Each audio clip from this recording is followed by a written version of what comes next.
कलबल करिलाणी ताती चलित वर्षर पारद 40 डिग्री छुईंची। आसंता 4 रु 5 दिन भितर राज्य में विभिन्न स्थान में ताती बढ़िबो बोली पाणीपाग विभाग सूचना देछि। एथिसहित प्रबल गुळुगुळी अनुभूत हेबो। दिन तापमात्रा 2 डिग्री पर्यंत वृद्धि पाइबार संभावना रही। गतकाली राज्यर 5टी सहर में ताती 40 डिग्री रेकर्ड करा जायछि।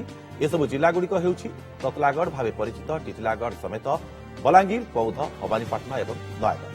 एसबु भितर राजधानी समेत अधिकांश स्थान में 37 डिग्री पर तापमात्रा सिझिछि चरम। दिन तापमात्रा आगामी 2 दिन 48 घंटा मध्य किसी अंचल सामान्य वृद्धि होबार संभावना रही, जोटा कि 2 डिग्री जाए।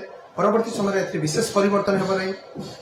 खास करके किसी आभ्यंतर ओडिशा जिला गुड़िक 40 डिग्री तापमात्रा छुईबार संभावना रही। जेहेतु आर्द्रता वायुमंडल में प्राय उपकूल ओडिशा रे हमर 50 रु 70% दिन तमाम और आभ्यंतर ओडिशा रे 30 रु 50% पर्यंत रहुछि। तेणु गुळुगुळी एवं जोटा कि उष्म और आर्द्र पाणीपाग स्थिति लगी रही। यही प्रकार स्थिति आगामी 4-5 दिन पर्यंत राज्य में लगी रहिबो।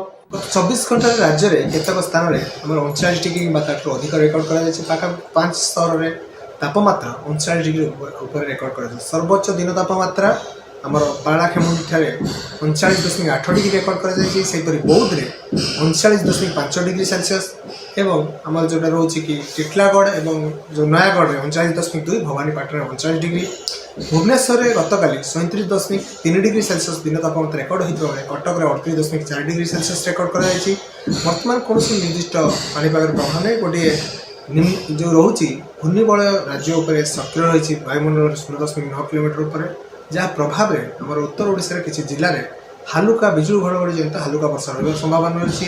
आसंता काली बिजुली घड़घड़ी मात्रा सामान्य अधिक रही। उत्तर उपकूल ओडिशा में बालेश्वर, भद्रक, जाजपुर, केन्द्रापड़ा ता सहित आम मयूरभंज, केन्दुझर, ढेंकानाल जिला गुड़िक गोटे 2 स्थान में बिजुली घड़घड़ी जनित वर्षा संभावना येलो वार्निंग जारी कर। आगामी 3 दिन जाए राज्यर अधिकांश स्थान में पाग सुखिला रहिबो, किंतु कां भां वर्षा संभावना रही किसी जिले में।